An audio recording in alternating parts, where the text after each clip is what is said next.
À la une de l'actualité ce soir, à Bagré dans le Boulgou, les producteurs de riz sont dans la tourmente. Depuis environ 2 mois, la principale unité de transformation de riz qui achète leur production est fermée. Motif, l'usine doit aux banques. Comment en est-on arrivé là? Quel est le manque à gagner? Une de nos équipes est allée comprendre sur place, à suivre dans ce journal. Et puis dans la région de Bobo-Dioulasso, la plupart des cas, les terres dégradées, le sont par l'érosion et l'action de l'homme. Ces zones arides ont été ciblées suivant un plan cartographique et connaissent des réalisations d'ouvrages anti-érosifs. Des réalisations conduites par ProSol, un programme de récupération des terres dégradées. Du pain béni pour les agriculteurs, nous dirons nos reporters sur place à Bobo-Dioulasso. Et toutes nos excuses pour ce retard. D'abord à Kosiam, le président du FASO reçoit 2 délégations, celle de Windiga Energy, une entreprise impliquée dans la construction de la centrale solaire des Zina dans la boucle du Moul, et ensuite une délégation de la Chambre de commerce et d'industrie du Burkina. Chacune de ces délégations est allée faire le point de ses activités à Roch-Marc Christian Kaboré et le remercier pour son engagement à faciliter le travail sur le terrain.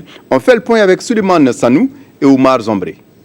L'énergie au cœur des échanges entre Benoît Lassalle de Windiga Energy et Roch-Marc Christian Kaboré, président du FASO. Benoît Lassalle est venu présenter le projet d'énergie solaire et aussi remercier de vive voix le locataire de Kosiam pour son accompagnement dans la réalisation de ce projet qui est une grande première au Burkina Faso. Nous avons lancé les travaux de cette première centrale qui est l'aboutissement d'une entente PPP avec le gouvernement et nous avons développé toute la technologie, tout le savoir-faire avec les équipes internes et externes pour arriver à un projet de 20 MW qui peut aller même jusqu'à 30 MW.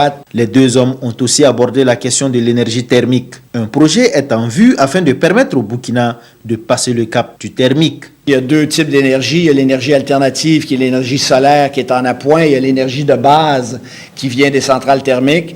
Alors, on a discuté avec Son Excellence le Président d'une stratégie pour aussi l'énergie de base en remplacement de l'énergie thermique. Après la délégation de Windiga Energy, c'est au tour de la délégation spéciale de la Chambre de commerce, de l'industrie et de l'artisanat burkinabé d'être reçue. Elle est venue faire part du bilan des activités avant la tenue des élections consulaires. Nous avons fait part au président du travail que nous avons pu accomplir pendant toute cette période. Nous lui avons indiqué les principales réformes que nous avons introduites dans les textes et nous lui avons fait aussi comprendre que le processus électoral a été lancé. Le porte-parole de la délégation a aussi annoncé que les élections consulaires auront lieu le 13 novembre prochain et l'installation des nouveaux membres 2 semaines après. Au premier ministère, c'est l'ambassadeur des États-Unis au Burkina Faso qui est reçu. Toulinabo Mouchengi est allé échanger avec Paul Kaba-Tiba sur des sujets économiques. Il en a profité pour inviter le gouvernement burkinabé au Forum des hommes d'affaires africains aux USA, prévu en septembre prochain. Le Burkina Faso qui est également invité au prochain Forum de l'AGOA, prévu toujours en septembre prochain. On fait le point avec Ruth Bini Ouattara. Les États-Unis réaffirment leur disponibilité à accompagner le gouvernement burkinabé dans la relance et l'accroissement économique. Il y a un forum qui va se tenir à New York le 21 septembre. J'ai voulu inviter le gouvernement de Burkina Faso à être bien représenté à ce forum.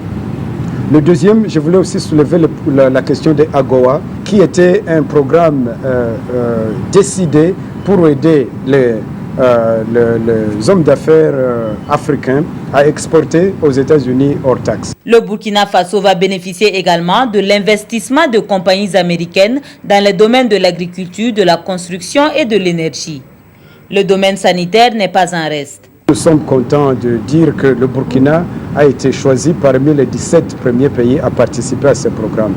Ça, c'est un programme qui va dépenser à peu près 14,5 milliards de francs CFA. Les États-Unis comptent poursuivre le programme d'échange entre les jeunes, le Young African Leaders Initiative. Au moment où je vous parle, il y a 15 Burkinabés à Washington qui viennent de terminer leurs 4 semaines, 6 semaines dans des universités pour se rencontrer avec leurs homologues africains. Il y en a 1000.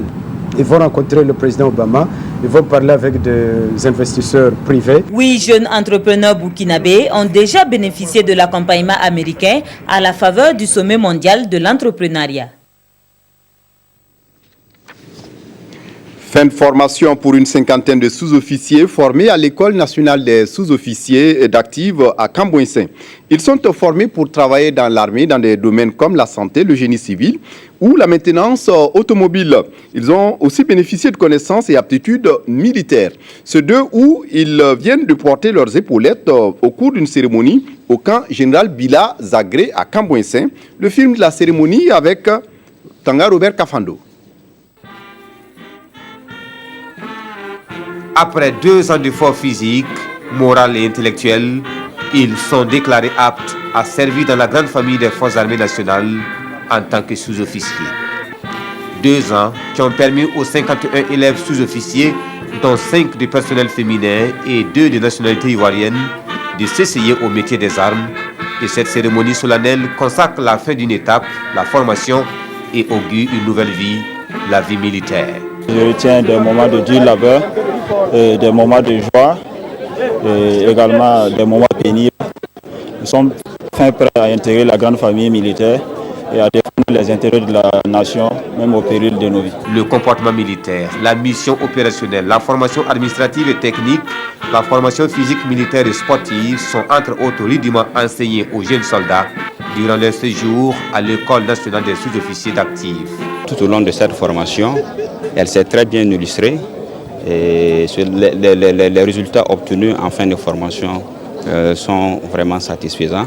Les 49 futurs sergents d'élèves de la 7e promotion de l'ENSOA et intègrent la grande famille militaire avec honneur comme nom de baptême.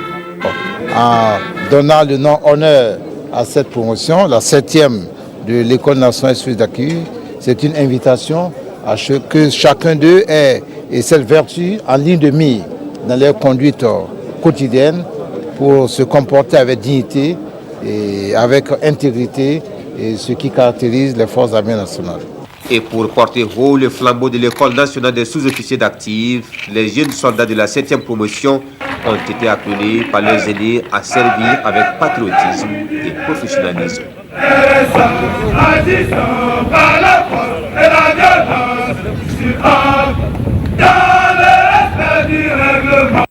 Dans l'actualité ce soir à Bagré, dans le Boulgou, les producteurs de riz sont dans la tourmente. Depuis environ 2 mois, la principale unité de transformation de riz qui achète leur production est fermée.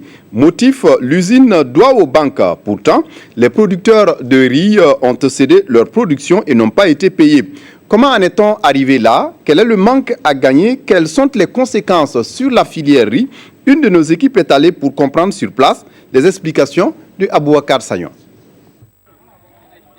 Dans l'enceinte de la rizerie Wen Konta de Bagré, des centaines de sacs de riz, quasiment en état de décomposition. Exposé au soleil et aux intempéries, le riz a fini par germer. Et c'est avec stupeur que les producteurs découvrent l'ampleur des dégâts. Depuis environ 2 mois, l'usine de décortiquage de riz est à l'arrêt. Ses portes ont été fermées par 2 banques de la place, auquel le promoteur de l'usine, décédé dans un accident de la circulation en décembre dernier, doit de l'argent. Une situation qui pénalise les producteurs à qui l'entreprise doit également de l'argent. Mais le problème est beaucoup plus complexe que ça. Chaque année, l'Union des groupements de producteurs de riz de Bagré contracte un prêt auprès d'une banque pour payer de l'engrais. Une partie de cet engrais, soit 35 tonnes, est cédée à la rizerie. Celle-ci met à son tour cet engrais à disposition de certains producteurs. À la récolte, les producteurs remboursent en nature l'équivalent de l'engrais mis à leur disposition et le surplus de leur production est acheté par la rizerie. Ces stocks, estimés à 525 tonnes, représentent ce surplus. À l'heure actuelle, les gens ont payé, les producteurs qui ont pris l'engrais, les 35 tonnes que la rizerie a pris avec l'Union, les producteurs ont remboursé ça en nature. Et le reste de l'argent qu'ils devraient récupérer, là, ils n'ont pas eu ça.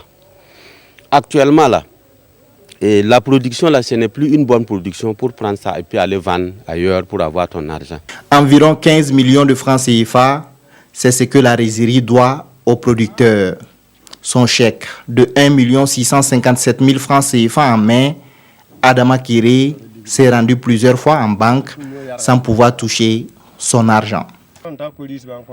La rizerie nous a donné des chèques Coris Bank. Nous sommes allés au guichet le premier jour. On a récupéré nos chèques et nous avons attendu toute la journée sans avoir l'argent. Nous nous sommes rendus à la banque pendant 3 jours sans pour autant avoir gain de cause. Nous avons approché Coris Bank, mais notre demande d'interview est restée sans suite. Les producteurs, quant à eux, demandent une reprise des activités de l'usine pour sauver ce qui peut encore l'être. Je pense que les banques concernées doivent se concerter afin de voir comment ensemble nous pouvons trouver une solution. Si elles mettent en cause la gestion de l'usine, elles peuvent même envoyer un gestionnaire. Nous demandons l'intervention de l'État car toutes nos activités sont à l'arrêt. La situation est suivie de près par la direction générale du projet Pôle de croissance de Bagré. Bagré Pôle, parce que les responsables, n'est-ce pas, de la promotion des producteurs se fait le devoir, n'est-ce pas, de regarder de près ce sujet et de trouver une formule dans les meilleurs délais avec les institutions bancaires pour au moins que les producteurs rentrent dans leurs droits. Tout ce qu'on leur doit, tout ce que l'unité industrielle leur doit, au-delà, n'est-ce pas, des procédures que les institutions bancaires ont engagées, devraient être, je dirais, leur être restituées pour leur permettre vraiment d'engager leur campagne humide, n'est-ce pas, qui est actuellement en cours. L'espoir des producteurs viendra peut-être de là. En attendant, les périmètres irrigués de l'immense majorité d'entre eux sont occupés par des herbes, faute de moyens pour entamer les opérations culturales. Arrêtons-nous sur ces actions de restauration des sols bénéfiques à l'environnement. Dans la région de Bobo-Dioulasso, la plupart des cas, les terres dégradées le sont par l'érosion et l'action des hommes. Ces zones arides ont été ciblées suivant un plan cartographique et connaissent des réalisations d'ouvrages anti-érosifs. Des réalisations conduites par ProSol, un programme de récupération des terres dégradées. Du pain béni pour les agriculteurs, nous dit ici Kaduro Menki. Ousseini Sawadogo est cultivateur, bénéficiaire indirect de la construction d'ouvrages anti-érosifs. Après quelques pluies, c'est avec joie qu'il constate les avantages de l'ouvrage. Depuis quelques années, le sol s'est appauvri et cela joue sur nos récoltes. Un jour, ils sont venus construire ces cordons pierreux dans notre champ. Nous avons cru qu'on voudrait nous déposséder de nos terres, mais on nous a rassuré que c'est pour plutôt les rendre fertiles. Effectivement, depuis que ça a été fait, on remarque que les cultures poussent plutôt mieux et nous en sommes fiers. Des cordons pierreux mis en place par ProSol, un projet qui travaille à restaurer les sols soumis à de forts ruissellements d'eau. Des sols délimités grâce aux études cartographiques. Une pierre, 2 coups, pour de nombreux cultivateurs. Les diguettes freinent le ruissellement de l'eau et permettent l'humidification du sol. Toute chose qui est bien pour les plantes. Mais la réhabilitation des sols n'est pas une action immédiate. C'est un processus qui peut durer 10 à 15 ans selon les spécialistes en la matière. Mais d'ores et déjà, certains indices constatés sur le terrain donnent des motifs de satisfaction. Et ici, nous sommes sur une ravine. Voilà, c'est une zone de concentration des eaux de ruissellement. Et lorsque les eaux se concentrent, c'est des passages d'eau. Donc ça balaye tout sur son passage. Toute la terre fertile est balayée. Mais dès qu'on fait les ouvrages, voilà, ça commence à se combler et le sol commence à se former. Et moi, j'ai en train de voir le travail qu'on a fait ici. Même si le projet est parti, nous, on va faire informer les enfants qui vont commencer à connaître ça aussi. Les ouvrages anti-érosifs peuvent être renforcés grâce à la végétalisation. Les herbacées pérennes sont conseillées à cet effet. Une pratique qui va avec ces actions de conservation des sols et des forêts, c'est bien la production de l'anacarde au Burkina. Une production qui se fait sans déforestation ni dégradation des forêts. Le sujet est discuté au cours d'un atelier de validation du cadre de gestion environnementale et sociale du projet d'appui au développement de l'anacarde ce 29 juillet à Bérégadougou dans la Comoé. Des précisions avec Mireille Tougouma. Ici, dans les cascades, des pieds d'anacardier qui s'étendent à perte de vue. Sur ce site de l'ONG WALL, du compost à base de graines d'anacarde. Tout cela dénote de l'importance de la production de cette denrée dans la région. Une production qui doit se faire dans le respect des normes environnementales. C'est le centre d'intérêt de cet atelier de validation du cadre de gestion environnementale et sociale du projet d'appui au développement de l'anacarde dans le bassin de la Comoé. Il y a 3 grandes composantes qui vont comprendre la réhabilitation de plantations d'anacarde et la création de nouvelles plantations. Il y a également le renforcement des capacités des producteurs. Pour les producteurs d'anacarde, ce projet s'annonce comme un ouf de soulagement. Les questions liées à l'environnement font partie de nos gros soucis. Et aujourd'hui, que l'État puisse bénéficier de la part de la Banque mondiale et de la part d'un tel financement et que la région des Cascades ait pu aussi bénéficier à travers notre association de cet appui, nous ne pouvons que nous en glorifier. Sous la supervision générale de la coordination du programme d'investissement forestier PIF, le projet d'appui au développement de l'anacarde sera mis en œuvre dans les zones d'intervention de l'ONG WALL, à savoir les cascades, les hauts bassins et le sud-ouest. Et puis le comité de pilotage du programme de croissance économique dans le secteur agricole examine les résultats atteints les 6 premiers mois de 2016. Au bilan, le programme a réalisé des infrastructures pour des filières comme le karité, les céréales, la gomme arabique et la filière bétail-viande. À l'issue de ce rapport, le comité s'est donné de nouvelles orientations. Nathalie Sawadogo.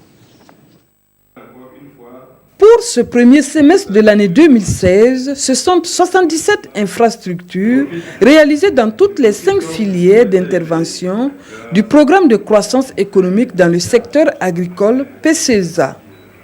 Dans ces 77 infrastructures, 8 sont fonctionnelles. Et les acteurs de la mise en œuvre réunis à Ouagadougou veulent examiner les résultats atteints. Nous avons également au niveau donc, des normes, pour ce qui concerne toujours la composante B, entamé déjà donc des conventions avec, de collaboration avec l'ABNORM qui ont déjà entamé un certain nombre donc, de réalisation de normes, notamment sur la gomme arabique où il y a déjà donc les TTG qui sont définis. Donc nous espérons pouvoir terminer cela, des normes sur le maïs également, sur les kilichis. Le programme de croissance économique dans le secteur agricole intervient dans la réalisation des magasins de stockage, les parcs à vaccination, les marchés à bétail, les boucheries, les abattoirs, et ce, dans 5 régions du Burkina Faso. Quand vous prenez la région du Grand Est, le centre-Est et l'Est, nous avons les plus grands marchés de bétail de la sous-région. Quand vous prenez le marché de Poutenga, nous avons un marché de céréales qui est très animé et le PCESA justement accompagne l'ensemble de ces acteurs. Le PCESA est né de la volonté du gouvernement burkinabé et du Royaume du Danemark. L'objectif est de contribuer à une augmentation de la productivité des valeurs ajoutées et des revenus agricoles en vue de contribuer à une croissance économique nationale. Engagé dans la lutte contre les pires formes de travail des enfants, le Burkina Faso évalue le travail des enfants et aussi le chemin parcouru depuis 2011. Il s'agit d'examiner les actions menées dans le cadre d'un plan couvrant la période 2011-2015. Yolande Lompo pour les détails. À l'heure du bilan, les membres du comité de coordination du plan d'action national de lutte contre les pires formes de travail des enfants au Burkina Faso sont unanimes. Ce plan d'action, adopté en février 2015, a permis à plus de 12 000 enfants d'échapper au cercle vicieux du travail des enfants, mais aussi d'octroyer des microcrédits à des ménages pour la réalisation d'activités génératrices de revenus. Mieux, les populations ont été sensibilisées sur cette question. Aujourd'hui, 2 documents sont sur leur table. Il s'agit du rapport synthèse 2015 et du rapport global de mise en œuvre du plan d'action national qui est arrivé à échéance. À cette deuxième session ordinaire de l'année 2016, l'examen de ces 2 documents permettra d'amorcer la seconde phase pour une période de 3 ans. Pour l'essentiel, il faut que la société soit sensibilisée. Et ce travail, il est incontournable. Il ne s'agit pas de mettre des enfants au monde, il faut veiller à leur épanouissement. Et il faut veiller à la préservation de leurs droits. Et dans le sens de l'édification d'une société burkinabé débarrassée de ce phénomène, chacun de nous est appelé à jouer sa partition. Et contre le mariage des enfants au Burkina Faso, le festival Fitini Show allie distraction et éducation. Tout au long de sa 17e édition, lancée le week-end dernier à Bobo-Dioulasso, la manifestation des tout-petits va donner à voir des spectacles de danse, de sketch, de playback et d'élection Miss. Kadou Romenki, sur place à Bobo-Dioulasso.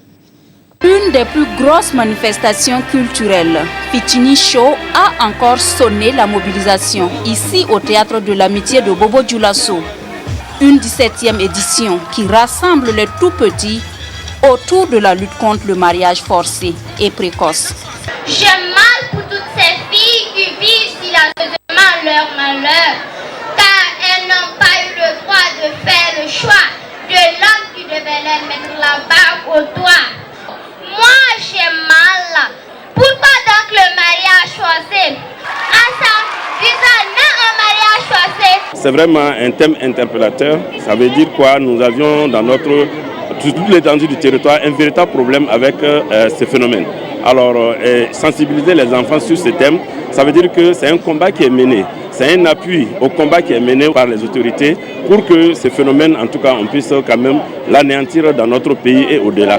Donc je tire mon chapeau quand même pour le choix de ce thème. Satisfait pour le promoteur qui nourrit l'espoir de voir Fitini Show au rang des manifestations mondiales. En plus du Mali, de la Côte d'Ivoire, du Niger, nous allons nous ouvrir au Togo pour que nous passions sous-régional, pas que nous soyons fermés. Notre objectif, c'est que dans les années à venir, nous puissions véritablement créer une compétition internationale. Défilé Miss Sunguru Saramani, danse chorégraphique, playback et slam sont entre autres les disciplines dans lesquelles les enfants vont se mesurer. Des compétitions qui vont se dérouler ici, au Théâtre de l'Amitié de Bobo-Dioulasso chaque dimanche, jusqu'au 25 septembre prochain. Vous pouvez également occuper vos vacances à travers cette sortie touristique à Fadane dans le Gourma, la région qui est une source naturelle et culturelle. À la découverte donc de ces potentialités, un opérateur privé a organisé une sortie à Nampoinkandé dans la commune de Logobou. Une soixantaine de vacanciers ont pris part à cette randonnée. Mahamadi Ouedraogo pour les détails. Nous sommes au pied de la falaise de Gobnangou dans la commune de Logobou. Les élèves de l'Association pour l'éducation culturelle des enfants du Goulmou mettent à profit leurs vacances pour découvrir les merveilles touristiques de Napankoré. J'ai réussi à connaître beaucoup de choses provenant de la tradition et en plus provenant du village de Napankoré. J'ai trouvé la falaise très agréable puisque vraiment c'est ma première fois de voir ce genre de trucs en face. Entre escalade et balade d'environ 2 heures, les randonneurs assistent à des cours théoriques sur les potentialités de la falaise. La falaise du Gobnangou, elle est située entre 2 communes, donc on peut faire du trekking c'est-à-dire quitter la commune de Logobou pour rejoindre la commune de Tambaga. Et en même temps aussi on peut visiter des grottes qui contiennent des matériels ancestraux. De retour au campement de Napankoré, ce sont les artistes locaux du Goulmou qui tiennent en haleine les vacanciers à travers des prestations de danse traditionnelles. Dans la nuit, les sages du village retiennent l'attention du public par des contes et légendes sur l'historique de Naponkore. Plusieurs panels relatifs à l'incivisme en milieu scolaire incarnent aussi cette sortie de 4 jours. C'est permettre de préparer une future génération qui doit être un modèle pour le développement de notre pays. Une génération dans laquelle nous n'allons plus trouver de l'incivisme dans le milieu scolaire, l'incivisme dans la société. 5e du genre, l'édition de cette année se veut une plateforme pour promouvoir la dynamique des valeurs républicaines dans la région de l'Est. Le studio Abazan, qui a connu un incendie dans la nuit du lundi 18 juillet dernier, sera rénové bientôt. C'est une initiative d'un groupe d'artistes et d'hommes de culture lancée le 26 juillet dernier. Déjà, plus de 1,5 million de francs CFA ont été récoltés. Amadine Lalsaga. 20 millions de francs CFA, c'est ce qu'il faut pour démarrer les travaux de reconstruction du studio Abazan, selon Abdoulaye Ménès Diallo. Les initiateurs de l'opération Renaissance du studio de l'artiste musicien Smoké se disent confiants. Ils se fixent un objectif de 3 mois pour remettre sur pied le studio dont les dégâts sont estimés à près de 59 millions de francs CFA. Pour nous, on l'a dit clairement, on a lancé cette opération, mais on doit préserver l'indépendance et l'insoumission de Smoké. On ne veut pas que quelqu'un, parce qu'il a donné 10 000 francs, un jour vienne dire, voilà, moi aussi, je fais partie de ceux qui ont construit le studio Amazon, donc tu dois me faire un spot gratuit ou tu dois me faire un son gratuit. Non, c'est une opération citoyenne, c'est un engagement. Si on le fait, on l'a fait et c'est une bonne foi. Abdoulaye Ménès Diallo a laissé entendre que les recherches se poursuivent pour déterminer le mobile de l'incendie du 18 juillet 2016. Pour l'heure, il invite toutes les bonnes volontés à prendre la tâche avec les initiateurs de l'opération au centre de presse Norbert Zongo ou au siège de Semfilm. Et puis on referme ce journal par la revue de presse des quotidiens de ce mardi, revue de presse signée Evelyne Dabiré. Le lancement des concours directs de la fonction publique session de 2016 fait la une des parutions de ce jour. Des concours qui ont débuté le 1er août sur toute l'étendue du territoire, rappelle le pays. Pour cette session, la sécurisation du processus de l'organisation est de mise et toutes les bouches de fraude possibles ont été fermées, affirme le ministre en charge de la fonction publique dans les colonnes du journal Le Quotidien. Parmi le million de candidats, l'observateur Palga s'intéresse aux handicapés visuels qui voient rouge. Selon ce journal, les 66 candidats aveugles et malvoyants ne sont pas logés à la même enseigne que les candidats voyants. Et pour preuve, explique ce quotidien, 2 heures après le début des épreuves, ils étaient toujours dans l'attente de leur sujet. Une inégalité bien visible, conclut l'observateur Palga. Autre sujet d'intérêt des journaux, le supposé coup de fil entre Blaise Compaoré et le président Roch Kaboré. L'observateur Palga constate que le Burkina est abonné depuis quelque temps à ces appels téléphoniques présumés ou réels qui font beaucoup de bruit. Notre temps s'interroge, est-ce encore une entreprise de sabotage après le TAC? Réponse du même quotidien, si le ministre Alpha Barry ne l'a pas dit expressement, il ne le pense pas moins. L'observateur Palga, lui, estime qu'il n'y a vraiment pas de quoi fouetter un chat dans cette nouvelle affaire de coup de fil. Mais ce qui serait par contre désastreux, poursuit ce quotidien, c'est si, après ce vigoureux démenti, on découvrait un jour que cette conversation avait bel et bien eu lieu. D'ailleurs, où se trouve le mal, se demandent les internautes dans l'observateur Palga. C'est tout pour ce journal. Merci de votre attention. Jacques Tarpaga vous retrouve pour la dernière édition. D'ici là, excellente suite de programmes sur la RTB. Au revoir.